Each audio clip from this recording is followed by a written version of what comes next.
Hi, everybody. Oh, let's get into our right spaces. There we go. There we go. Why am I in the middle? Because you're our beautiful guest. It's fantastic. Thank you. Yeah. Welcome to That GD Show. We are on tonight, by the way.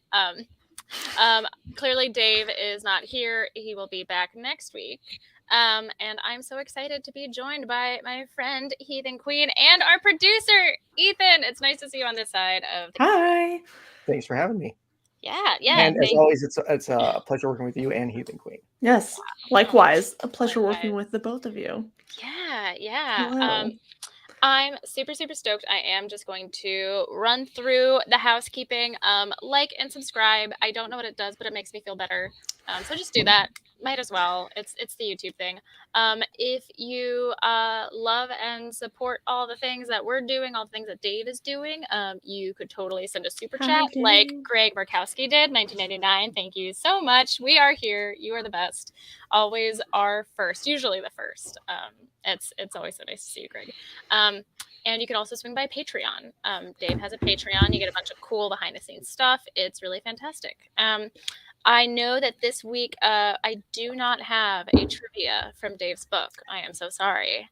But maybe next week we will have trivia, in which case, if you have not won a mug before and you do live in North America, the continental U.S., Mexico, and Canada as well, I believe, then you can win a super awesome GD Show mug for knowing your stuff about Dave's book. And if you haven't read it, why haven't you? I need to hound Dave for one of those. Oh, yeah, you do. Oh, my gosh. It's so good. I read Dave's book when I was on a road trip. And I usually can't read in the car, but I couldn't put it down. And literally, as soon as I got to the last page, I just wanted to flip it over and start again. And I'm not just saying that because I love Dave on a personal level. It's just a really damn good book, and that's why you got to read it. I think I've hit all the housekeeping except this is a call-in show.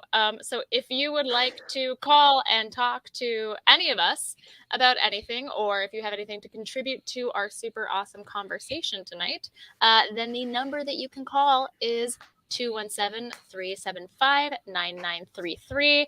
We've got super fun call screeners. They're amazing people who are so wonderful for donating their time, and they're a lot of fun to talk to. So call them, talk to us. And now I think I got it all. That is hard to do without Dave. You did it. I did it. You're number one. Oh, man. We do have our first question. They want to know what's Dave up to this week. Carping the fucking DM. He is carping the fucking DM. I will say, I am a terrible friend. Dave has been all over the place all of the time. He was just in Nashville. Before that, he was in Hawaii. And then before that, he was in Rome and I think Greece as well. He's a celebrity, to be honest. I don't know where Dave is right now, but I hope. Where in the world is Dave? Exactly. San Diego. Exactly. Yeah, Ethan, maybe you know. Maybe you're a better friend than I am. No, not me. No. I should know. I normally. I know. We both should know. I'm sorry, Dave. My bad. He is doing well, having a blast, doing his thing. And Dave, love you. You're great, but let's talk about me. No, just kidding. No, we should. I'm teasing. No, thank you. Hope you. you're having fun, Dave. I already want to pick Heathen's brain on a few things, but I'll wait till we dive into it. Yeah. I mean, I was gonna say, thank you so much because I'm so terrible at transitions. Thank you for being here. We are talking all things healing from trauma, growing up, learning how to be an adult human that has to like have relationships and connect to people and connect with ourselves and our true selves, which is incredibly difficult to do, whether or not you've been raised with a strict religious background, but it's especially tough for all you folks. And so that's what we're here to talk about, and how it relates to us being adult humans who like to have sex and have to navigate that in a world where we're not taught anything about it, except for maybe like some awkward slides from our gym teacher in 6th grade. But like, that's, Like, you know, here's a banana. yeah. Like, thanks. Well, that's pretty progressive, because I know a lot of people who went to schools where like they couldn't talk whatsoever about how to have safe sex. It was just abstinence only. If you're learning about anatomy, they separate the people with presumed to be boy parts into one room, and then the people with presumed to be girl parts into another room, and then they just say, hey, this is what you got, and you don't need to know anything else about each other. Do you want to know the like most nightmare part of all of that for me? Sorry, I'm just gonna like hop, skip, and a jump forward. I had to take one of those. Sorry, I'm not gonna cuss. I had to take one of those babies that like cries randomly, and you have to carry it around with you for like 2 days. Oh, you had to do that. I had to do that, and I was like, I don't want children. I already know. Like, I don't need to do this. And then I was like, what about the men, though? Y'all gonna take these babies? Oh, like, man. That's never miserable. happened to me. No. It was miserable. And like, I knew I didn't want kids before that, but like after having that thing, I was like, yeah, no, thanks, I don't. That was my least favorite part. But anyway, sorry. And at what age was that? It was either freshman or sophomore year of high school. I can't remember. Okay. Yeah. I feel like it was freshman year because I think we did it in health class, and I think that's when I took health, but I honestly, I could be wrong. It could be sophomore year. Yeah, I did something similar. Luckily, it didn't actually cry, but I know it was 8th grade, home economics. We had a like a pound of sugar, just a bag of sugar that we would have to put a diaper on, and for the week we had to take care of it. And I, like you, wasn't super into the thought of having babies. I thought it was messed up that it's like, yeah, so all of us just have to do this, like all of the women in the class. Like, that's not cool. Well, I was pretty confident I didn't like. I've never had that like maternal like draw. But I sort of assumed like, at some point, like I'll probably meet someone and like it'll just show up or whatever. But when I was younger, and then I went to high school, and I remember having to watch this video, and I don't remember what the hell the video was. Like, I don't. But all of a sudden, on the screen, flashed like this woman like giving birth. You could see the head crowning, and I remember it was at that moment that I was like, nope. Like, no, it was like a split second when I was like, that is never happening to me. I will never do that. And so when they gave me the crying baby, I was like, y'all already convinced me. Like, you don't have to keep trying. We're good. Like, yeah, I will say I was a great like straight A student for most of my middle and high school career. But I did fail that assignment because one day it was pouring rain and I didn't have an umbrella, but I did have a bag of sugar. So yeah, the teacher saw me and didn't really appreciate that. But you know what? I think it is frustrating that it's almost assumed that what you do is you grow up, you go to school, you don't date, you don't talk to the opposite sex, you're not allowed to touch anybody, and then as soon as you're an adult, you need to get married and have babies, and that's just what you do. Women are the gatekeepers of sexual purity, especially in, I would say, writ large, but especially in evangelicalism. But that's probably later down the line. Yeah, I mean, it is a whole thing that they just put so much pressure on people to do that when there's so many different ways that you can live your life and be your own person. I will say, Heathen Queen, would you like to fill in the gaps of the before and the after your crying baby fiasco? Tell us your story. So, sure. Yes. Thank you. Thanks for having me, by the way. I just sort of jumped into the show. Thank you for inviting me. So I grew up in the evangelical church from the time that I was about 6 or 7 years old onward. And that was the mid 90s all the way through the like mid 2000s. Okay. and anybody that was a part of the church at that point understands that was like the rise of focus on the family and the rise of purity culture that went far, far beyond like just don't have sex before marriage. It went like to extremes of like if you have a sexually impure thought, like you are stealing from your future spouse. And it's like, huh? And it's especially true of women because you're taught that like your body can be a stumbling block and like you need to cover it up, because if a man looks at you and is tempted, actually it's your fault, right? And not his fault. And so like it was a very odd experience. Like I had like a purity ring on my like wedding finger. I signed like the pledge. I lost the purity ring in like a week, not because I was doing anything bad, because I had undiagnosed ADHD. No idea where that went, but you know.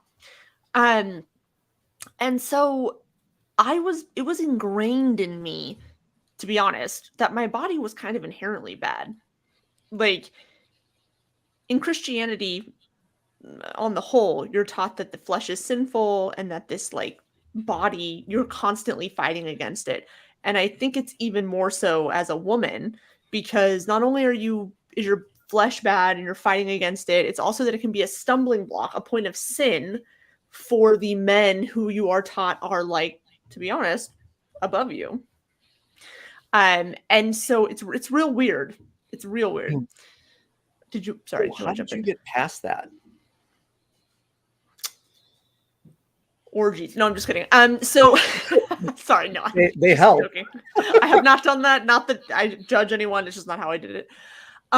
It was a long, slow process, if I'm being honest.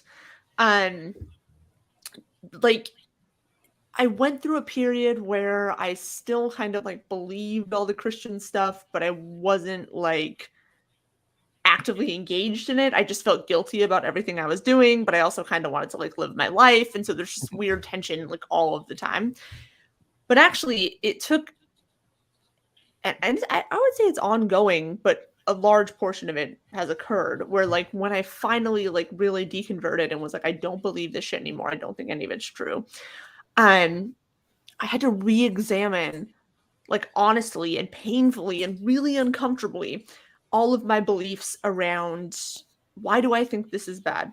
Mm-hmm. Why do I feel shame when it comes to this sexual thing, right? Like why is it, just on a very basic level, right? Like why is it that someone would feel shame about having sex when that's quite literally one of the most natural things that your body is designed to do? Right. And like unpacking that is a lot.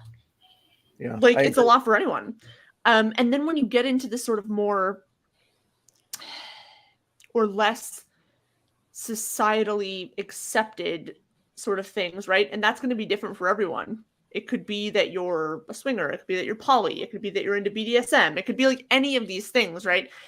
And there's so many more things to unpack, because when you're in the church, it's like the only acceptable way to engage in sexual activity is with one person who is your spouse. And that's about all of the guidance they give you. Right. But they are so hard, that they're so puritanical that like any kind of experimentation sort of in the bedroom arena, they might not outright say that it's sinful and bad, but it's kind of implied, right? Oh, like absolutely. Don't get too weird, because that's probably sin. I don't know. He didn't say it like exactly in the Bible, but like, you know, there is one right way to have sex. And even though it's not explicit in the Bible, this is what it is. And I'm like, no, that's just fucking what Mather Cotton told you when the Puritans came over here, but like, fine, whatever.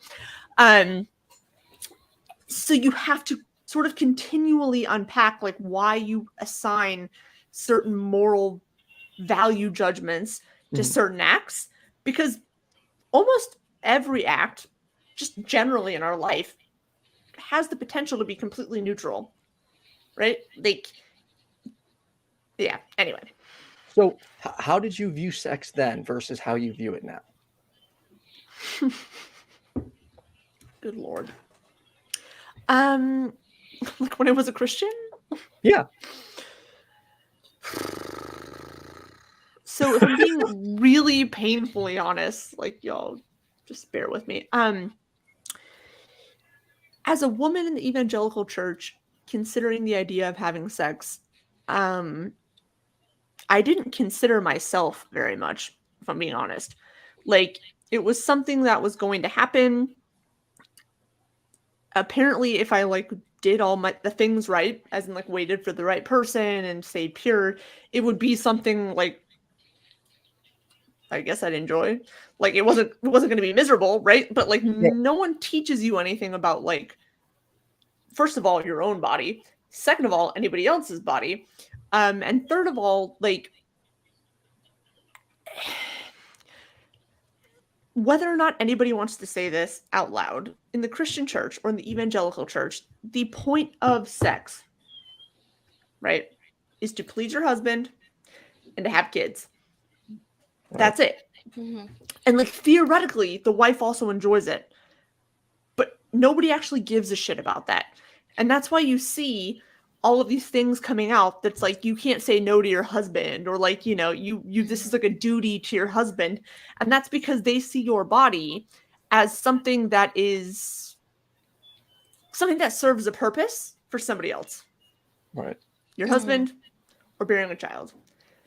But like women masturbating, you never hear about that. You would never hear about that, even in these circles that like talk about purity culture and tell men or boys or teenagers like, you know, stay pure, not to masturbate, not to do whatever. Nobody even considers that a woman or a teenager woman or a girl would ever do that. It's not even a thought. Yeah, and it is really sad because it's so apparent, not just in evangelical circles. I mean, I feel like in the evangelical world, it is just like amplified to like a ridiculous degree. It's like, oh, we're just saying all the quiet parts out loud, but like in society at large, like there isn't a lot of conversations around women and like enjoyment of sex. And there's also the various stigmas. It's like if you're a man and you have sex with a lot of people, then, oh, like, good for you, buddy, you're doing great. Oh, but if you're a woman, you're a slut, and that's apparently a bad thing. Yeah. Well, I mean, in the church, like, they do teach everyone to be pure, but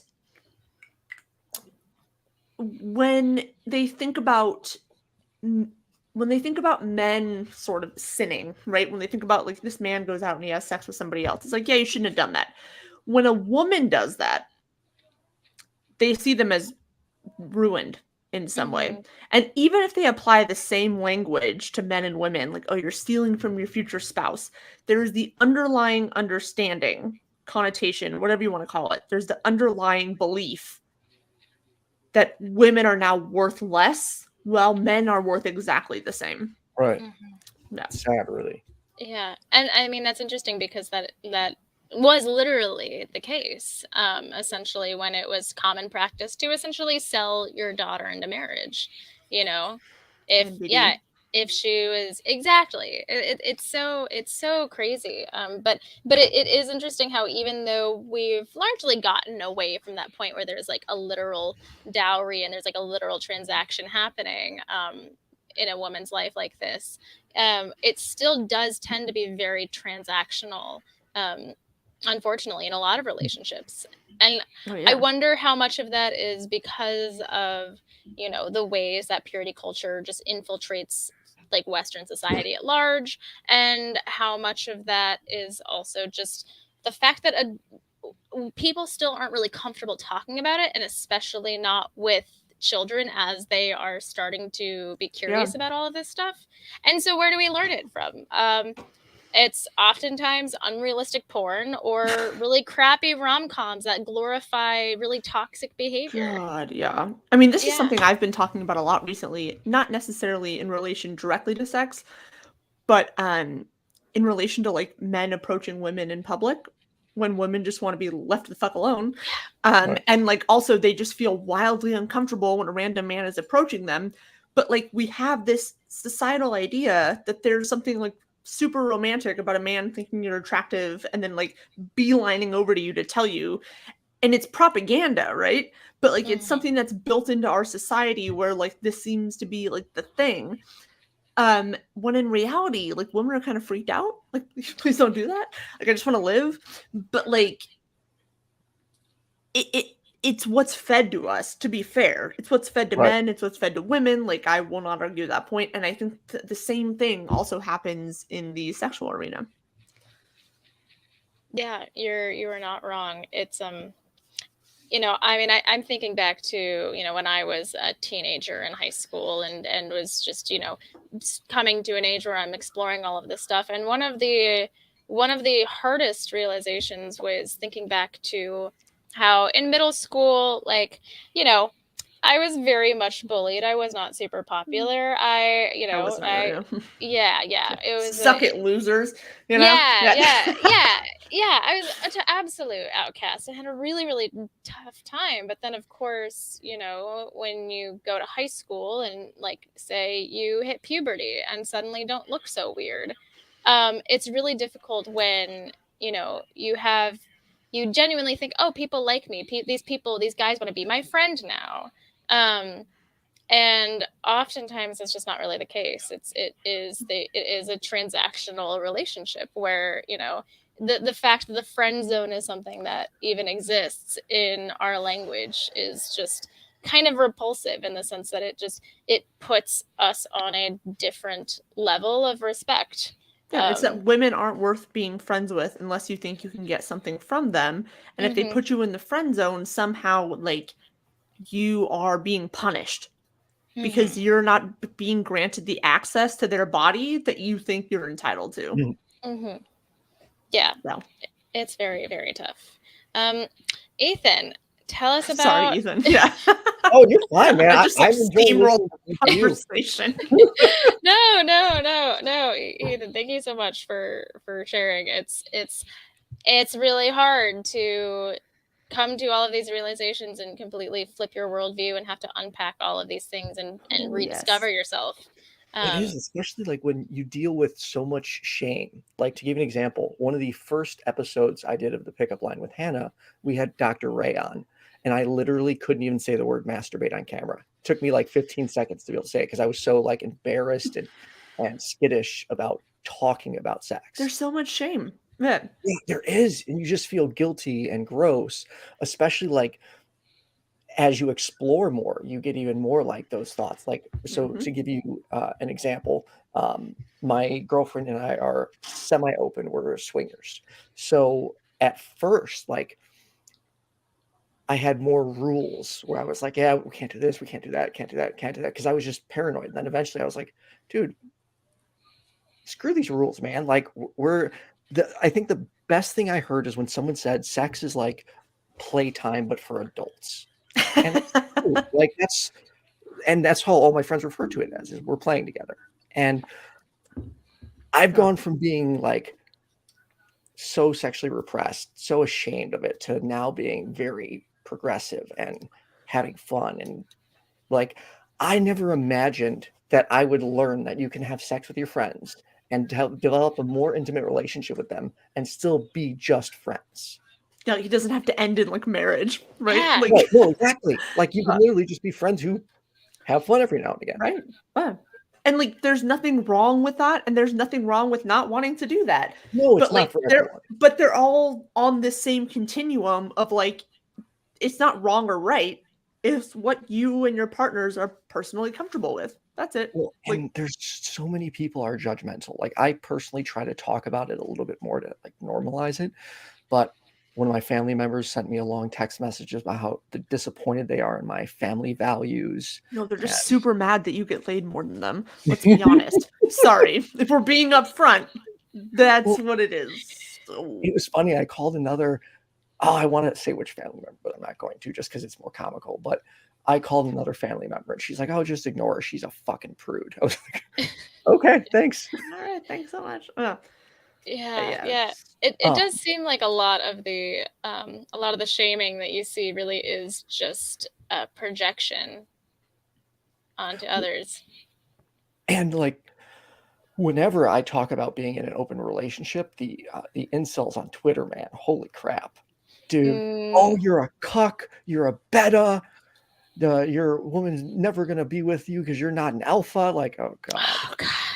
Every time someone says the word alpha, I just laugh. Like, I just laugh. Like, I'm just like, how's that fucking leak in your mom's moldy basement, bitch? Because, like, sorry, I forgot this is not my show. I'm gonna clean up my language. It's okay. You're so fine. Sorry. But it's like, tell me, like, this is the question I ask regularly. Okay, you want to say someone's a beta? Fine. That assumes you're an alpha. So, like, run me a list of all the women you're sleeping with. Oh, the last woman that touched you was your dentist? Weird. Like, don't just back off, buddy. Like, it's just so dumb because it's like none of these people that say that shit, first of all, understand anything about like the wolf pack theory, because it's been debunked. There's no such thing as alpha. Everybody knows that if you've opened a book. But also it's just like, we all know you're not getting any. You don't have to announce it to the entire world, brother. Like, it's cool. Sorry. Yeah. And like, not only You're do never they gonna have me back on. You're always welcome. But they like go after my girlfriend too. Like, oh, she's this, she's that, she's that. I'm like, just tag me in. I even had one girl. That's actually a good idea. It is. So good at tearing people down on the internet. Dude, like literally anytime you need me, because like my feelings do not get hurt. And I feel better after having ruined someone's life on the internet. So just let me know. This girl commented, she's like, well, I don't agree with your lifestyle, but she goes, it's okay for you to do it, but it's not okay for your girlfriend to do it. And I'm like, but why? Because that's what I was taught. Like, okay, but nobody asked you. Why? Like, there's got to be a better reason than that. And she said she just viewed it as differently. It's men have a necessity, women It's don't. because you hate yourself. That's why. Yeah. Sorry. Well, it's because you've let men's hatred of you infiltrate your own beliefs about yourself. And I'm not judging you for that, because that I did too for a long time. And it's still something I work through, right? Internalized misogyny. But like, that's the reality. If you think men are allowed to do something and it's totally okay because they're men, but you can't do that thing because you're a woman and somehow it makes you morally inferior. Yeah, it's rough. I think too, it's frustrating how a lot of what, that person is really saying to you about, like, how it's fine for you but not your girlfriend. It comes down to that myth that women don't want to have sex or enjoy having sex. Right. And I mean, we see that with the orgasm gap that exists in how few women actually have orgasms when they are having straight women. Let's be real. Yes. Thank you. Yes, thank you for correcting me. Sorry. Yeah. No. Great catch. But yeah, and I feel like that myth is often perpetuated because a lot of, especially specifically for straight women, their partners never really believed that was the case either. They don't really know what they should do. Where's it at? Where is it? I know. Literally. Yeah. Okay. Donde está? As I was learning, I had no problem. Like, to me, I would rather ask someone questions. Like, you try and learn each other's bodies, yes, but also I love bluntness. Like, hey, do you like this? Do you like this? Tell me what you don't like. Sure, but that's also like an ego and entitledness thing, and that's a compliment to you, right? That's saying that like your ego isn't so big that you think that your fucking dick runs the world. Yeah. That's literally like what it is. They're like, well, like I showed up. Yeah. Yeah, and so did I to the wrong house. So like I'm gonna go. Did you come? Yes, to the wrong house. Bye. Bye. Oh my gosh! No, that is beautiful. We do have a call to take. Chelsea, and a super chat. Oh my gosh! Thank you, Will. I'm sorry. I'm no Dave. Thank you so much, Will. You are amazing. $20 super chat. My email errands are going so well because of you all. As a terrific you soundtrack look sharp tonight. Thank you. Photo. Always look sharp. Oh super my goodness. Sharp. Yeah. Super sharp. Okay. Thank you. Chelsea, her in North Carolina, sexuality awareness had to suppress who she was, now reclaiming her own sexual identity. Chelsea, awesome friend of the show. Hi, Chelsea. How are you doing? Hi, Chelsea. I'm great. How are you? You there? It says you're on. Chelsea girl. Chelsea, if you can hear us. Blink twice. All right, Chelsea, we'll return Sorry. you to the queue. Captain Fallacy, or our call screener, if you could pick up Chelsea again and see if they're there, that would be greatly appreciated. Awesome. I should probably put that in our private chat. Like, I think I've been awake for like 15 hours, so y'all are getting the most like real live version of me. Sorry if you get kicked off of YouTube. No, you are fine. I'm right there with you, sister. Yeah, it's the only time I got like booted off of her YouTube video was when I showed a sex toy. That was really? My video was taken down. Wow. Okay, that's kind of surprising because I will show you any. I will not show you any. Yeah, so I wouldn't put any on screen. No problem. They'll definitely get demonetized. And that's so interesting to me because there's nothing like vulgar or crass.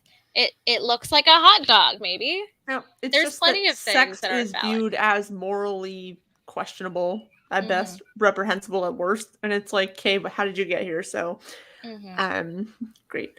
Thanks for coming to my TED Talk. I don't know. I just, the older I get, the more I just view sex as like a fun part of life that if everybody like more people could enjoy. Yeah, like we get like one brief flickering sort of moment on this planet, right? Have fun and with it. For what reason? I have no idea. Why did something combine to form me? Who fucking knows? I don't. But like, now that I'm here, like, life is hard enough. Like, have fun where you can and where you're comfortable.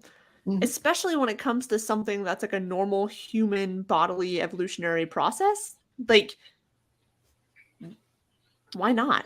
Yeah, it's also something that can do so much just for your mental health because, another hang up that I think introduces a lot of shame around sex for individuals, not just being shamed by everybody else, but also just being ashamed of your own body and feeling uncomfortable or weird about all the different things that you don't like. And so then you might get like way too in your head about, being that naked and open in front of somebody. But if you can get to a place where, it's just a fun thing to do, it's just like a great time. Right. And like it can do so much for your self-esteem.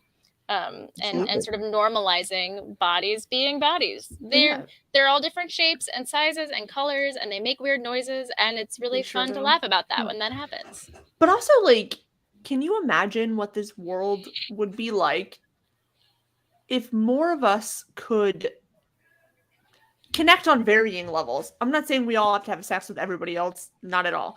But like, imagine if we didn't have all of these like hard boundaries up where it's like, if I go this far, you're no longer my friend.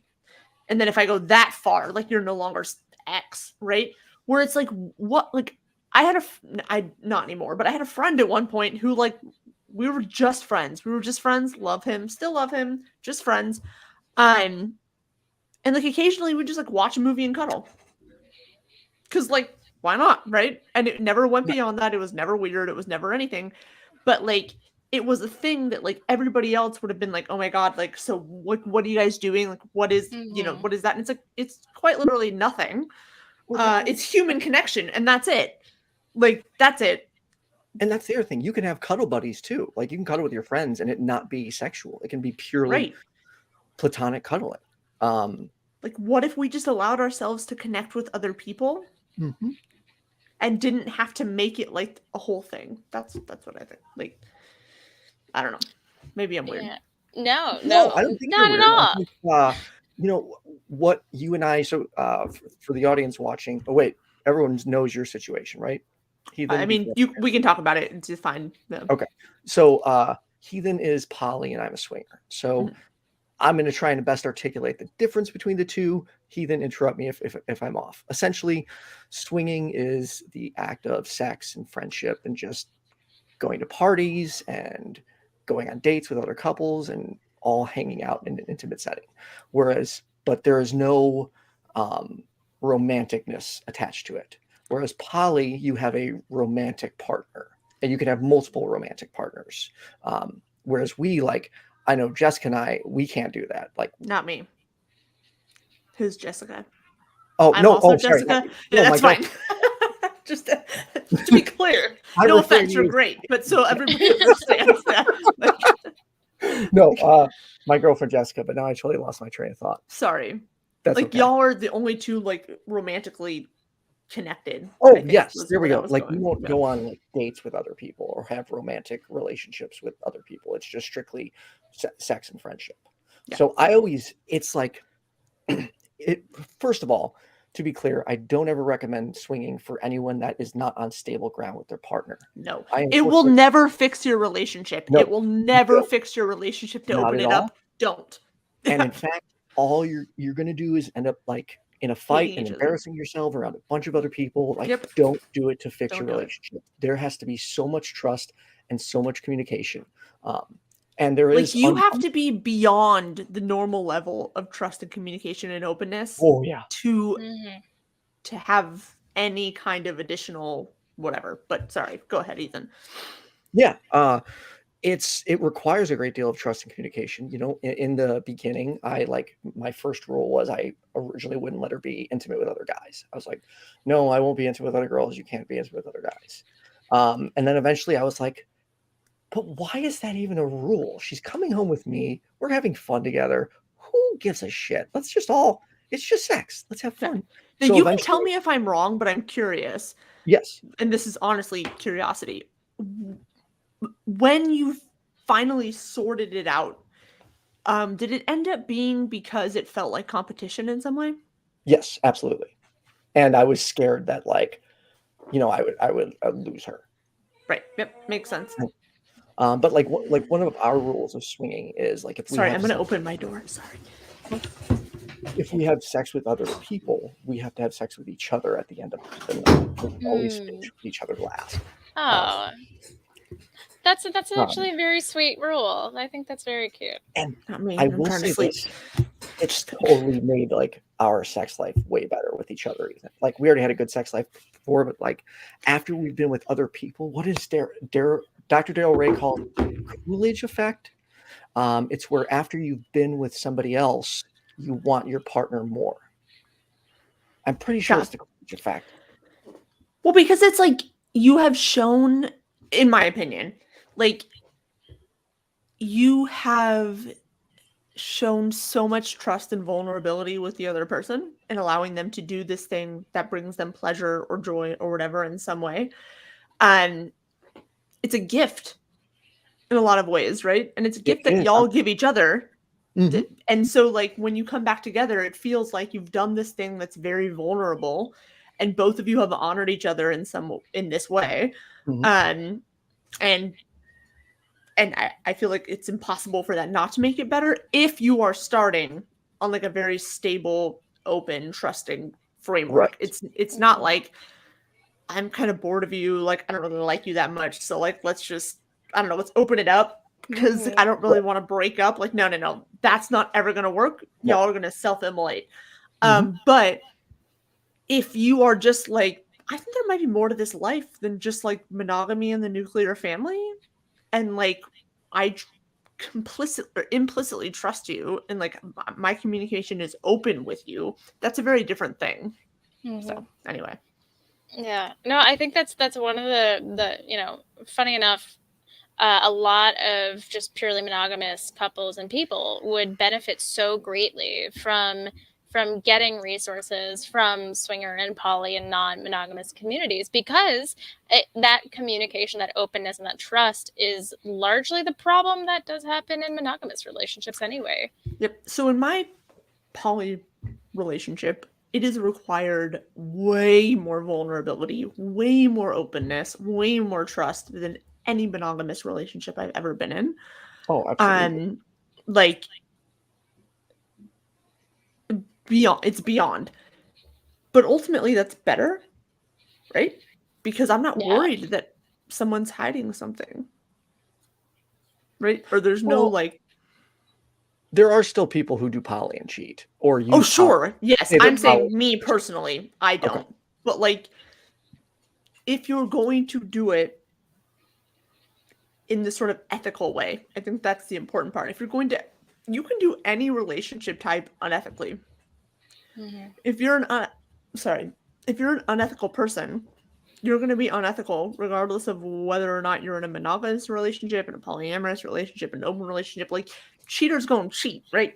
Because, like, if you are polyamorous, you can still cheat depending on the rules and sort of boundaries you set with your partner. Swinging Like, or ethical exactly. non-monogamy, all So of them. it's like, if you're polyamorous and you say, like, hey, like, yeah, it's fine, we're gonna have multiple partners, but I would like to know about your interest in this person beforehand, and we talk about it and, like, do whatever, and this person goes out one night and sleeps with someone and then goes and sleeps with them again, yeah, that's cheating, right? Yeah. Even if you are poly, because that breaks the boundary that y'all have set. Now, there are certainly couples, I would imagine, that are like, yeah, do whatever you want, let me know in the next morning, and that's fine. But, like, if you are a dishonest person, cheaters are gonna cheat. Doesn't matter if you have an open relationship or not. There are always lines that can be crossed. So I had a guy reach out to me on Facebook after he saw my comment about swinging, and he's like, yeah, you know, I've always wanted to get into it. And he's talked to me for a little bit about it, and I'm talking to him about it. And then he's like, yeah, but LOL, just so you know, keep this between me and you. I'm like, no, I won't. Okay, what do you mean? And he's like, well, my partner's monogamous, but I'm not monogamous, and she doesn't No, know. girl. And I immediately was like, you're a cheater, I can't help bitch. That's you. fine. Like, I'm like, I want no part of that. I'm like, Yeah. that's not what swinging is about or should be used for. You go talk to your partner and figure shit out. Like, that was No, just that's just him I'm not- saying he wants to be able to sleep with whoever he wants to, and he has not made that clear to his partner, and his partner is monogamous. That's what he's saying. Like, sorry, that's what it is. Ugh, sorry. And yeah, so to also, like, on the cheating topic. So right now, let's say I get off the show and my girlfriend's like, oh, I just had sex with somebody. That would have been cheating. So, like, how our arrangement is we only do it when we're at, like, parties together, Right. or like hanging out with another couple, but neither one of us. All relationships have boundaries. All of them. Like, they're gonna differ from relationship to relationship, but, like, oh, hey, Dave, he's in New York City. Thank you, Dave. That answers the earlier question. Yeah. Where was Dave Warnock? Yeah. But, like, all relationships have boundaries. All of them. Mm-hmm. There's always a line you can cross. And if you are someone that's like a perpetual line stepper, line crosser, you'll do that regardless of how open the relationship is. And I think if that's why you're opening a relationship, you will always fail. I don't think that, like, I'm trying to know how to phrase it. The reason that I realized that I was polyamorous was that the reason that I kept leaving relationships was not that I was cheating. It wasn't any of those things. It was that, like, I felt limited, right? I felt limited. I felt like there are so many people out there, and there are so many people that I enjoy in different ways. And that doesn't necessarily mean that you're poly, right? You could be a swinger, you could do any number of things. But for me, I realized that, like, hey, I could have more than one romantic relationship, and in fact, I want that option. Right. And that took me a while to get to. Again, it's not for everyone. Wouldn't say that it is. But, like, you have to be honest with yourself about what it is that works for you, right? So, like, if I have a partner and in 10 years, say, I meet someone who I'm attracted to and I think is interesting and, like, who I want to get to know more, I want the freedom to do that. Right. And that's how I knew, like, hey, this is what's for me. It's not for everyone, right? But if you are someone that just wants to, like, push boundaries, you will push boundaries regardless of the sort of, like, relationship structure that you're in. Yeah. Well, I mean, it's interesting because it is something that requires so much more communication and so much more trust So than much more. in a traditional monogamous situation. And so for anybody who thinks that, you know, doing this and opening up a relationship that isn't on sturdy ground is going to just make things better, No. it's like, no, that's like, you know, that's like signing up for the It's a expert napalm mode bomb. when you like are barely finishing the tutorial. Right. It's Well, if you not can gonna imagine, work. like, you have a partner and y'all are on shaky ground because they don't think, I don't know, that, like, they're a priority or something, right? Like, and then you're like, you know what will solve this? If we sleep with other people. The reality of the situation is that will never, ever, ever solve it. Ever. No, not at all. My personal opinion, again, I'm kind of a baby in all of this, so like I would be happy to be spoken over. Is that like if you are not on fucking cement footing with your partner, Don't do it. don't do it. That's exactly right. Because like that shit is incredibly deep and incredibly personal. And so like if you think right now, like, hey, I feel insecure, okay. So my partner's gonna sleep with someone else, and you feel like rage. The fact that you then say, like, no, it's fine, just let's just do that, it'll make it better. Like it won't. You might No. end up in jail. Like, just don't do that. Just break up, Right. move on. Like you have to be like one and the same with your partner in order for any of this to make any sense. And Yeah. even still, it will be hard. Probably. Yeah, no, it is. So. There were, you know, in the beginning, we had a lot to figure out where our lines were, and like the lines kind of get gray as you get more comfortable and things change and you meet other couples and you just start feeling safer and safer. And like You have to trust your partner has your back all the time. yeah, absolutely. But I have developed so many amazing friendships out of this. Like, to give an example, the one day Jessica was having a really bad day and I was nowhere around. So one of the couples, the husband from the couple, went and bought her flowers and dropped them off at her house. And I was like, dude, Love like that. that was so sweet. Like, that's awesome. And, you know, I had a few friends who were like, you're not jealous of that? I'm like, why would I be jealous? He did something really nice for her. He made her smile and brought her flowers. Right. It's like, would you be jealous of like a friend? Yeah, no. No, And it's just like, because when it comes to like bodily interactions, we feel an ownership when it comes to personal yes. relationships. And that's the thing is I don't own my partner. It's, you know, if she wants to sleep with someone else, yeah, we both have to agree to it. But Sure. it's, you know, I got held back from enjoying sex for so long that now I'm just like freeing myself and I'm having this fun and it's awesome. But you know, there's still the baggage of feeling that guilt. Yeah. Absolutely. And it pulls you down. I mean, there's been a few times like I've reached out to Dr. Ray for like help dealing with it because I was, you know, getting really overwhelmed or getting in my head too much. And he totally talked me through, you know, some of my issues, which was awesome.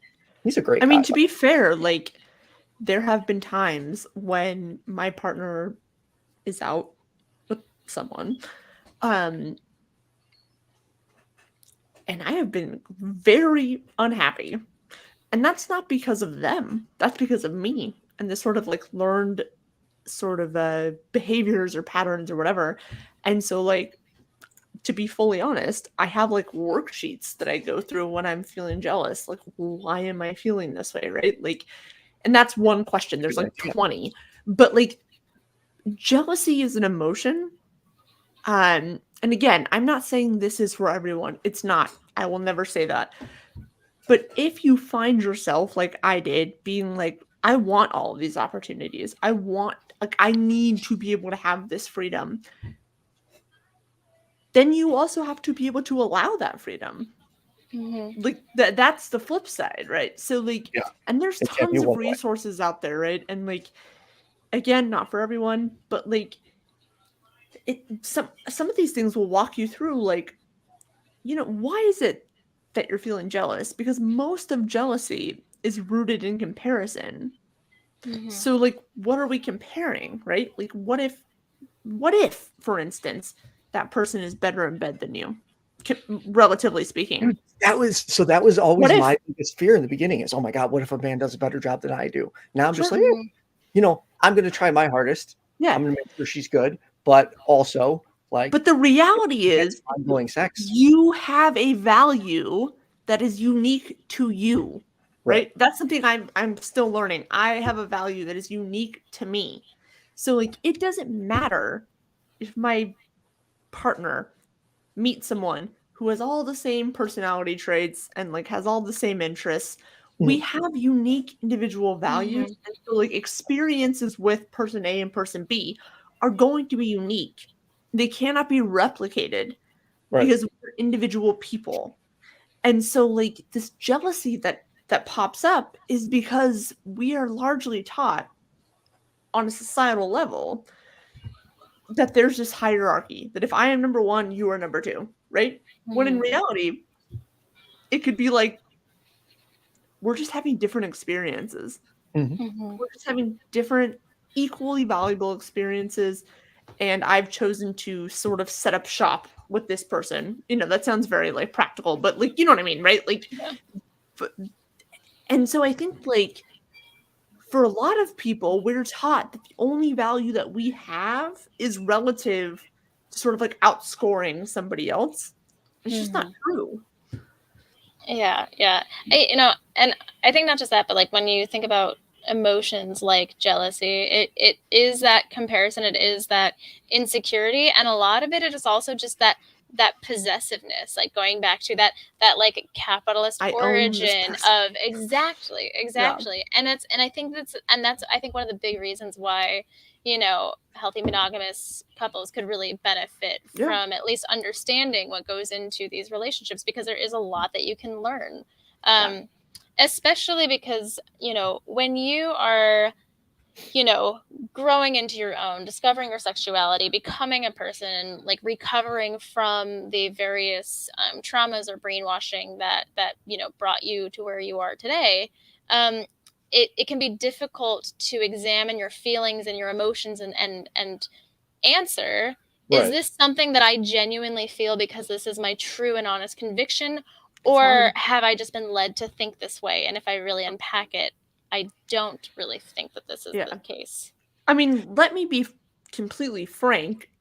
Unpacking this like understanding of sexuality, it's fucking hard. Like, it's still hard. It's still something I wrestle with. And it's been 10 years since I left the church. So like, let's not pretend this is something I just like woke up the other day with and was like, sex like, totally cool now, guys. Right, not at all. It's been a process. Like, there's been steps. I have been forced to have more compassion with myself than I would generally want to. It's hard. That's what she said. But sorry. That's okay. I did that on a panel at Faithless Forum, and right after I said that's what she said, I was just like, "Oh my God, I can't believe I just said that." I can't believe it because I say it all the time. But when you invite me on your show, you get what you get.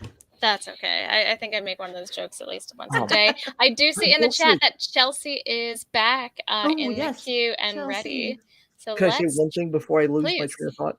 Of course. Do it. I will say a surprisingly amount of people are more people are swingers than you'd think they are. There are so many people that are so private and so scared to come out that you'd be surprised like how many friends when I've opened up to them, they're like, "Oh yeah, we are too." And it's like, "Wait, what?" Like same with Polly. Like, yeah, exactly. It's totally unexpected. Like, but also I think, sorry, Chelsea, love you. Just one second. I think the number of people that feel compelled to be monogamous when in reality they just aren't. Right. It causes a lot of problems. And I will say that there are many people that are actually monogamous that like pretend to be poly because they want X, Y, or Z, and that's also a problem. But I think if it was more widely acceptable, like all of these different kind of categories, we would see so much less heartache and breakup. But anyway. Yeah. Sorry, Chelsea. You're totally right there. Chelsea is so patient and amazing. Hi, Chelsea. Are you there? Hi, Chelsea. Yes, I am. Can you hear me now? Yes, Yes, we got you. Yay. Hey. Thank you for Yay. your patience. How are you doing tonight? I'm doing well. I forgot what I said earlier, but I'm here now, so that's what matters. So did we. Yes. Yeah, what would you like to I was talk like, about? panicking. I was like, oh no, they can't hear me. We can. Now. We can. So yeah, Chelsea, what is going on? I know that your new description says you want to talk about reclaiming your sexuality. Good for you. Well, sexuality as in asexuality. I didn't know I'd be that until I almost got into I'm still nervous about saying like, for instance, like saying the word masturbation. I hesitate to say that. Like sorry, what is it, Nathan? Oh, Ethan. Ethan, oh my god, I'm so sorry. Oh, dude, it's totally cool. Don't worry about it. Like Ethan mentioned earlier in the call, in the show, that's also part of some of what I experienced too. Like there are some things that I have suppressed for so long that still affects me to this day, and that's one of them. But that's something that I mentioned, like I thought of when y'all were talking and I was waiting. But my asexuality started from I thought I would be sexually interested, but I turned out to be not interested and grossed out. But like at the same time, I'm interested in sex from a distance. You know what I'm saying? Like I can masturbate by myself. Oh, okay. But I can't do it with anybody else. And I suppressed also being trans as well. I gotta incorporate that as well because I am trans. So I suppressed being trans like for 27 years of my life. Though I have come out 4 or 5 times throughout my life. And I had to suppress that due to religious family members, and society as it was back then. And a good friend of mine, online friend of mine, helped me work through this, and I finally put my foot down, and I'm happier than I've ever been. Good. And through that, through discovering my identity, I discovered that I was asexual. So what are your pronouns? Sorry, quickly. Oh, I apologize. I should have announced she, her. She, her. Call. Yes. I just want to say this. We love you and we're so proud of you. And I think we can speak for all of us. Or I can speak for all of us. And if they don't agree, I will fight them. But they do agree, so it's fine. Yeah. Yeah. 1,000%. We're very proud of you. We're your mom now, you know? Yeah. Yeah. And that is I have new family now. Yes, As a bonus. No, I'm your mom now. That's it. Yeah, I don't remember if I mentioned that or not. Yeah. No, I'm so happy for you. I think that this is an experience that is just, I feel like, so much more amplified when you are trans or when you are a non-cis hetero person, but finding who you are and being able to own that and share that and be proud of that and not feel any shame is so difficult when you are not surrounded necessarily by people who do support you or understand or love you or want you to go down this journey. So I just like Ethan said, I am so fucking proud of you. And I'm so glad that you finally are feeling good and happy and like yourself. It's not easy. Yeah, and one more thing about it looks like Heathen Queen is frozen a little bit, by the way. That's okay. But I'll continue anyway. Sorry. Asexuality. There's a difference between asexuality and romance? Mm-hmm. I can't remember. I think I'm only asexual. I'm fine with romance. Mm-hmm. completely fine with that. In fact, I would prefer that. And also another thing that y'all mentioned earlier was cuddling. I love that. As long as there's no sex involved, obviously. Right. Oh, dude, I just love human touch. I'm a total cuddle whore. Like Fucking seriously, love like cuddles. I love cuddling. Like I'm not even talking about like the sex side of it. I'm talking strictly cuddling. Like Yeah. I really enjoy it. And the more Yeah. like that's one of the other cool things about some of these parties I've gone to is like there's been nights where nobody ended up having sex. We all just laid in this massive cuddle puddle, all just talking for hours all night. And it's Yeah. so freeing. And you're yourself and you're comfortable and you feel safe and you're just in this massive cuddle session with all these people. And it's a really, really cool experience that I can't recommend highly enough. Although, again, not for everyone. Yeah. I do think that, so many people are, I always say there's 8 billion of us, and yet so many of us feel so isolated and alone and it's really hard. It's so hard to put yourself out there. It's so hard to be vulnerable. It's so hard to be intimate, whether that is in a platonic friendship or a romantic setting, or if that's just emotional or physical.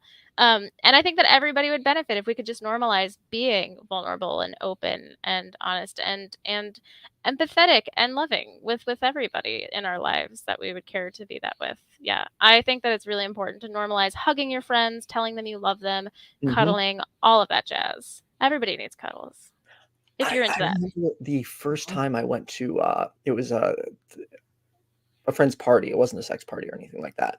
But and the one girl, Jessica's best friend, was like, here, come cuddle with me. And I was frozen. Like I completely clammed up. I looked at her, then I looked at her husband, then I looked at Jess, and they're like, it's okay, it's just cuddling. And I'm like, sure, that's okay. And like when I first cuddled with her, I was just like this. I was like a fucking I couldn't move. She's like, you're a terrible cuddler. I'm like, no, I'm better. I swear I'm better. She's like, well, then prove it to me. And I look back at her husband. He's like, dude, I don't care. I'm like, okay, fine. I'll relax. You muted. Can't hear you. Yeah. Oh, wait. Can't hear you, heathen. Yeah. Still can't I'm hear you, here. heathen queen.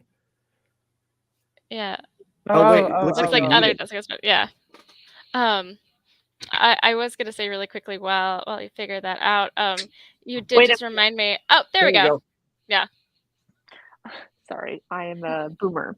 All I was gonna say is like because of the societal norms that are so deeply ingrained in all of us on just like a very, to be honest, just like it's the norm, right? And it's what we are reinforced with every day. So like even the first, second, third, fifth, 10th time, we're like, you can't possibly be okay with this. Like you can't actually like, but this is a trick, right? Like, there's some kind of like whatever. But for folks that have sort of landed on the other side, which is something that like I think I'd say Ethan probably has landed on like the other side, and I've landed on the other side in many ways. Where it's like, no, really, it's okay because I'm comfortable, I'm confident, I trust this relationship. Right. And so like this other thing that they're doing, I'm happy for them. But when you are in a relationship where you think that like I don't say the only, but when you're in a relationship with someone and you think that like who they are physical with is a measure of how much they value you, you couldn't do it. Right? Yeah, that's all. Hey, Chelsea, I do see we Sorry, have Chelsea. another call in the queue. So if you don't mind, I'm going to let you go very briefly. But I Thanks, just want to Chelsea. thank you so much for my call. calling. Thanks and for calling, Chelsea. Thank you. All right. Ciao. Bye. Bye. Bye. Gosh, I will say, going back to normalizing cuddling with friends, Ethan, you did just remind me of a story from high school that I totally forgot about. So Oh. my friends and I, we were all very much cuddlers. One of my best friends, she had this, huge bed with this awesome blanket, and so all of us friends, maybe like 5 of us, would always like get in her bed and snuggle and watch movies. And we were a mix of boys and girls, and it was just totally fun and awesome and fine. I totally think that you should have big cuddle puddles with your friends. I agree. Um, So I long thought as they this was smell good. yeah, If they smell yeah, weird, stay out. But you can No, also be agreed. open and honest with your friends and be like, "Hey, man, can you go put on some deodorant and Ooh, come back?" axe, no. And that's But yeah. yes. But the way that this story is uncomfortable is that I thought that was totally normal. And so when I would have friends over at my house, Yep. like my partner and my best friend, we would also lay in the bed and snuggle and watch movies because I'm also just always freakishly cold, so I'm just like extra cuddly. Yeah. I did get the chance to explain that to my mother when she walked into my room as a teenager and saw me in bed with my 2 male friends. Oh. It was very uncomfortable. Oh man, that had to be rough. Yeah. Yeah, I've certainly had to explain my very, how do I express this? I'm incredibly comfortable sleeping in the same bed as a male. If I trust that they're not going to try anything weird. It means nothing to me. It means that there's a bed, there's one, and there's 2 of us, and we're both going to sleep there, and that's it. But that's not societally accepted, and so it becomes this very weird thing that you have to kind of try to explain or defend or whatever. When in reality, I'm just I just don't want to sleep on the phone. Yeah. That's all. Just want to be comfy. Don't care. And even if, and this doesn't usually happen, but even if that person rolled over and put his arms around me, right? What does it mean? What does that mean? Right? Nothing. It's just cuddling. Yeah. As long as there's trust and consent. Yeah. Exactly. Then that's totally fine. I'm going to take the next call. Bree Z Zer from Iowa. Mom exempted her from sex ed. Her brother was allowed. I'm very curious to hear about that. Hi, Bree. Thank you for your patience. How are you doing? Hi, I'm doing good. Good. Oh. So, what's the deal with your mom and sex ed? Okay, so I grew up in a fundy, I like to call it evangelical adjacent version of Christianity. Weren't quite evangelical, but they definitely were sympathetic to that viewpoint. And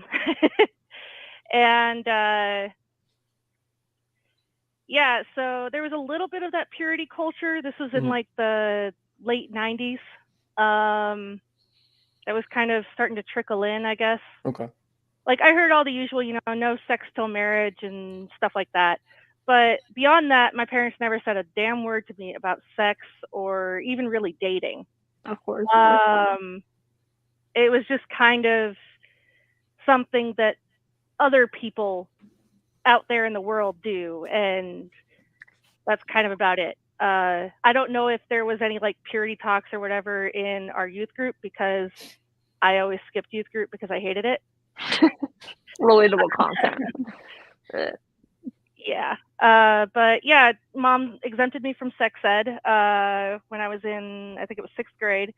And she never gave me the talk. Not even that. And I finally confronted her about it when I was 25. Because, fan fiction ended up being my sex ed, in that I got curious about how does it actually work? So I went and purposely sought out adult fan fiction. Twilight. But yeah. And yeah, that was when I learned that Mom didn't put my brother through sex, or she did not exempt him from sex ed. And I was just completely baffled by that. And I asked why. And she said it was because she didn't want the other boys to pick on him. Yeah, fuck you. But him specifically. Sorry, no offense, but that's the message, right? Fuck you, but I want to keep him safe. Sorry. Right. Yeah. And I'm the oldest of 5 girls, so I am raised the earth. So, but yeah, that's what it sounds like. And I'm gonna shut Did up you now. say you're the Thank you. oldest of 5 girls? Uh-huh. Oh, wow. So like Mhm. I am the older brother, you know? Mhm. The protective one. Yeah, if you want to date my sisters, get past me first. Yeah. Ugh, Brie, You I'm would be such an intimidating person to try and impress. So true. So fucking true.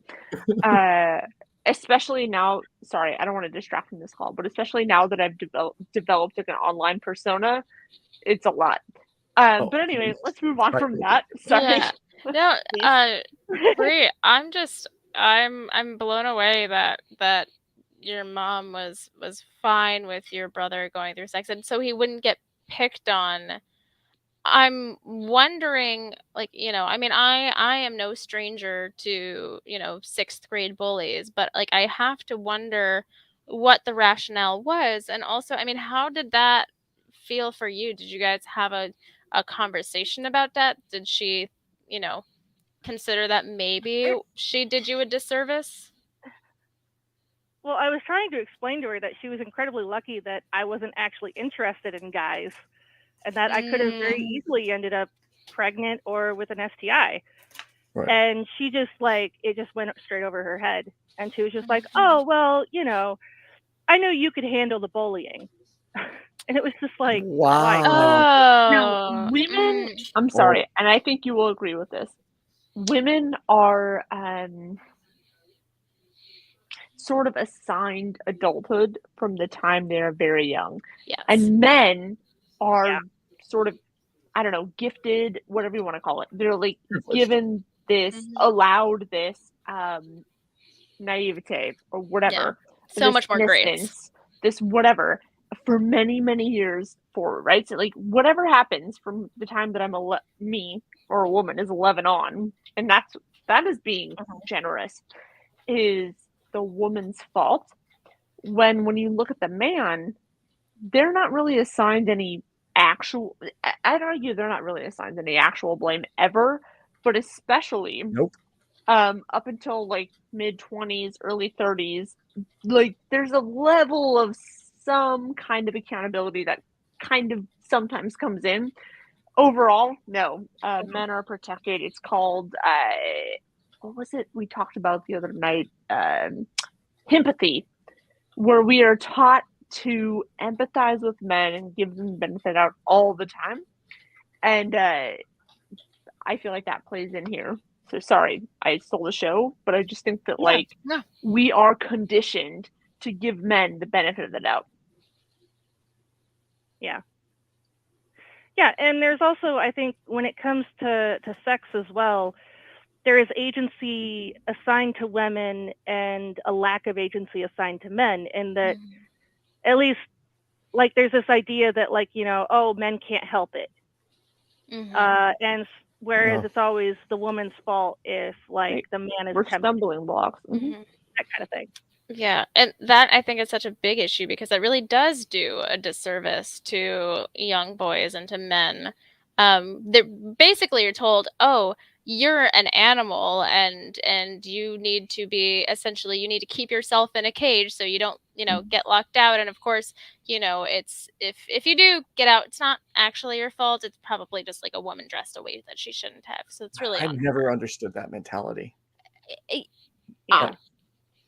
It is the absolute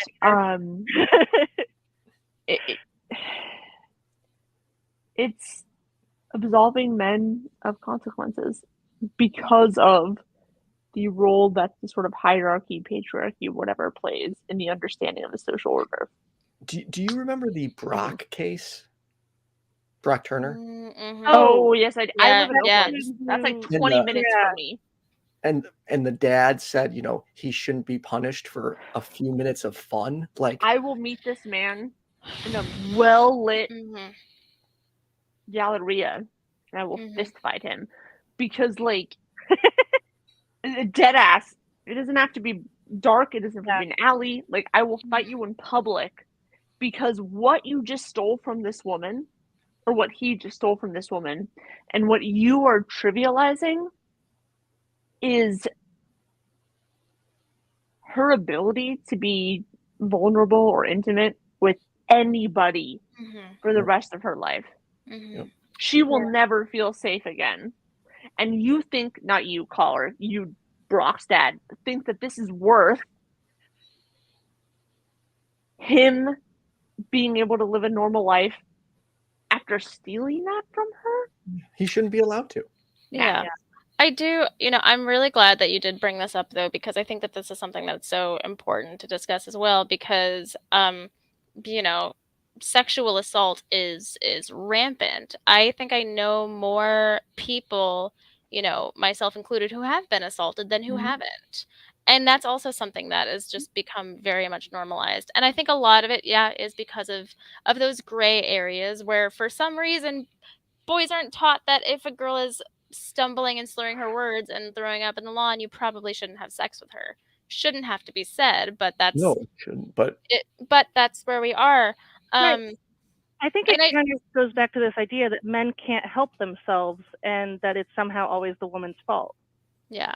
Oh, absolutely. Men can help themselves. And I hate when people say can. Yeah. But it's the way our society treats them is that, it's not his fault.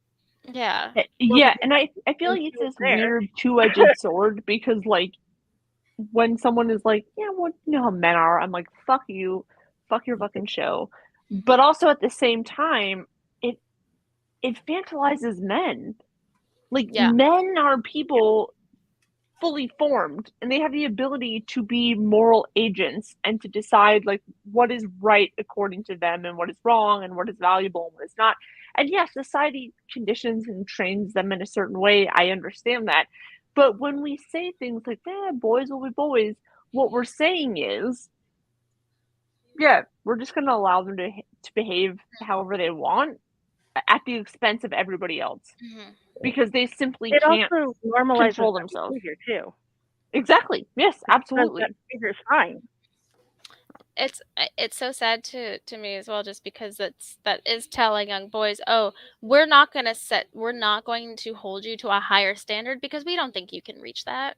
No, of course not. Find me. And then women are asked to overcompensate when young boys don't learn how to be responsible, accountable, empathetic people. And women are also, I don't know if taught is the right word, but maybe conditioned. I'm not really sure. Or we have found it safer, I would say, at a certain point to just give a man our access to our body because they continue to pressure us. Because that feels safer. Giving somebody else access to our body feels easier than convincing that person to leave us alone. And I'm going to let y'all sit with that, because that is the truth. I've heard it before, and it's just I've done it. Like, to me, I'll never understand how any man could want to engage with a woman or person who is not enthusiastically consented. Because I don't dude, the last thing I want is some girl the next day being like, oh, I regret that, or I shouldn't have done that, or, I was pressured. Like, that would make me feel... But the thing is, most of us will all just go home and be quiet, and we'll just move on. Because it was easier to let that happen. And this is not me talking to you. This is me talking to, the general public. It's easier to have just shut up, let it happen, and then go on with our lives than it is to have sort of fought back against that person. Yeah. For any number of reasons. And that's very complicated. But, it's easier to just say, all right, use my body, that's fine. Than it is to sort of run this risk of any number of other things after being sort of nagged and berated and pressured and coerced into this situation. And we've been taught for so long that this is what we should do. But it's all right, whatever. Just whatever. Fine. Yep. Use it. Do it. Get it over here. Get it over with. I'm just gonna, Exactly. And we all should have a problem with that. Yeah. Every single last fucking one of us. We all should have a problem with the fact that there is an entire subgroup, half of the population, that are like, just do whatever you want to me, so long as I can move on from this. Yeah, as long as I'm physically and emotionally I'm not safe. dead. I'm not in the I'll hospital. survive this. This is Yep. It's Yeah. easier. It's easier and safer, and it is really, really difficult. And as a result, it can be so hard, just like with any other assault, to then, like you said, be comfortable being define it? intimate and finding enjoyment afterwards, Yeah, because you are associating it with this frustrating, scary, transactional experience instead of fun adult playtime. Yep. For friends and grown-ups. I mean, there's been any number of times that I've been like, I'm just going to do this because it's easier to do it than not do it. And like that transaction, and I think for me, and I think for everybody else, if I'm being honest, impacts the way you engage with men, women, NBs, whatever, in sexual interactions in the future. Yeah. Oh, absolutely. I mean, it's kind of similar with faking orgasms, even if absolutely. It comes down to, it sometimes feels safer to do that because you don't want, your partner to get upset or feel like emasculated or that's a whole other thing though. You as a woman are like, oh, this person's like ego or feelings are more important than like my actual physical embodied experience. Like, y'all take that up with society, because that's another question of like, what am I actually worth?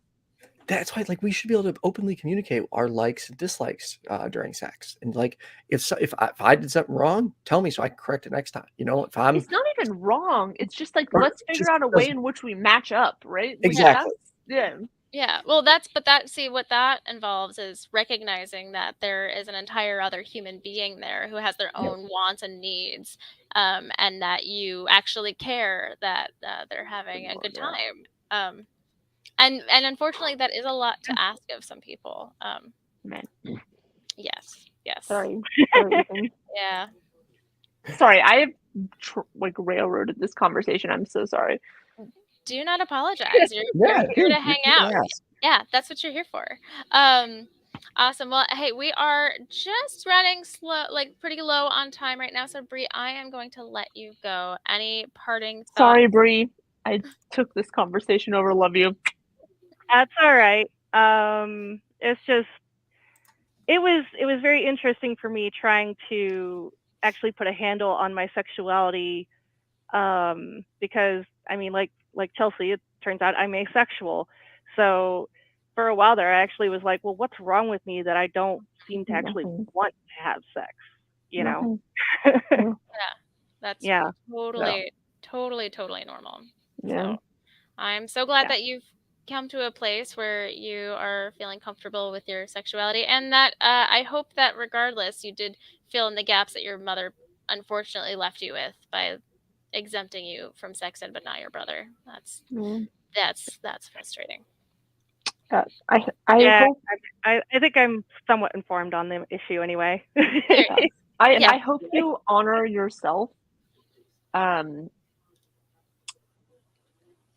in an equal way as you would honor anybody else when it comes to these situations, because you are as equal a priority in any of these conversations as anybody else. So that's all. Amen. Yeah. Awesome. Thank you so much for calling, Bree. Thanks, Bree. Thanks, Bree. So, talking about uncomfortable sexual encounters. So, trying to think of how much I want to. I'll just tell one of the stories. I'm not going to share everything because it's pretty personal. But, yeah. Thanks. I'll just pause myself, but I'm listening. I can hear you. No. Totally lost my train of thought now. Oh, yeah. You had a couple thoughts. Now, most swingers are like that we've met in our community are super respectful. But there was one night where I'm sitting on a chair and all of a sudden I feel someone massaging me. And normally I'd stop it, but I'd be like, okay, whatever, fine. So I just let it go. And then next thing I know, I feel this hand on my crotch. And I'm like, what the fuck? And starts like completely groping me. And then she like grabs my head and she goes, "What? No?" And I was like, "No." Yeah. And I got up and walked away. And I later that night told my girlfriend, she's like, "Why the hell didn't you tell me?" She's like, "She should have been kicked out of the place." And my reaction was, "No, I don't want to make a big deal about it. You know, I don't want, you know, to ruin someone Yeah. else's night. So just forget it." And she's to this day, she still brings it up. But she's like, you need to point out that person. And I'm like, no, I'm not going to, because I don't want to cause any problems. Yeah. And if this was reversed, I'd be flipping out and being like, dude, if this guy did this to a girl, he's got to get the fuck out of here now. Yeah. Yeah. But for some reason right now I'm making excuses. Yeah. Well, you know, I mean, I do think that a lot of communication problems do come down to this desire to not rock the boat or make somebody feel uncomfortable. Or, you know, what if you were wrong? Like, what if you misread the situation? It's a lot of second guessing, and it can be really difficult to you know, to open up that can of worms and to tell somebody, look, you're making me uncomfortable. Especially in a setting that is fairly vulnerable. So, you know, I'm not surprised that it's tough to bring up, but I think it is definitely worth sitting with and unpacking why. And and I became, and that's the other thing I told her. I'm like, look, I'm kind of immune to it at this point, because when I used to DJ like 5-6 nights a week, it would happen all the time. Like, girls would just come up and think, well, he's a guy, he's going to enjoy this, and they just start touching you. It's like, dude, I don't like to be touched. Like, I don't know you, and you know, I can't tell you how many times I've heard, well, most guys would like this. It's like, dude, no, I don't know you. Don't touch me. Like, don't touch people without their consent. It's not hard. Yeah, that's kind of the other, you know, unfortunate thing about this myth that women don't want to have sex and that's all that men want to have. Because it definitely does give, you know, it puts men in difficult situations when somebody just assumes, oh, well, you're a guy, so like of course you must be horny. Of course, like you totally want this, and if you don't want this, then you're the weird one. I'm not the weird one for just walking up to somebody and violating their space. Patriarchy harms us all. I've also heard the line, what are you, gay? Why don't you like this? It's like, because I just don't like a stranger touching me. Yeah. That should not be too much to ask. I mean, gosh, I remember in college just always, you know, even, you know, at a time when I was single, I would go to a party with friends and just pretend that I wasn't.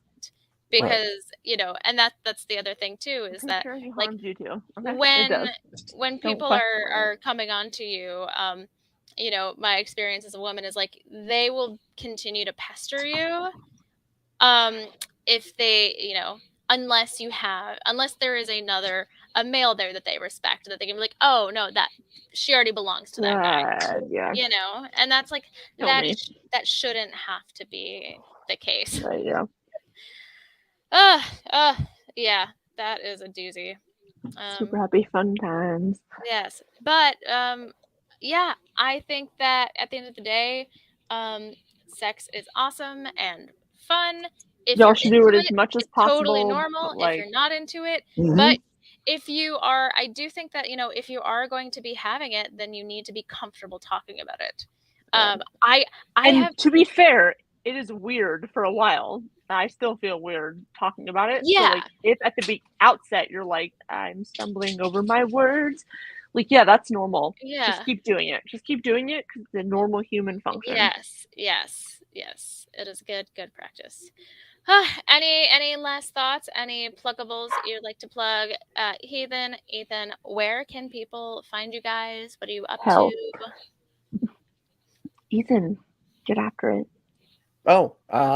I'm your friendly neighborhood atheist. You can find me on youtube.com/YFNatheist. I help produce Dave and Genevieve's show every week. And then I have a few shows of my own. I've taken a break from one of them. The other one I just recently started back up, which is the Pickup Line with Hannah Vaughn and I. We talk sex, dating, and relationships. Hannah Vaughn Fancy. What's up, girl? Yes. Dude, she's like my sister. Like, I adore her so much. I don't actually know her personally. I just know of her, you know. You can find me, causing problems. You're a rowdy largely- one, and I love it. I am a rowdy one. I'm a rowdy one. If you want to see me at my most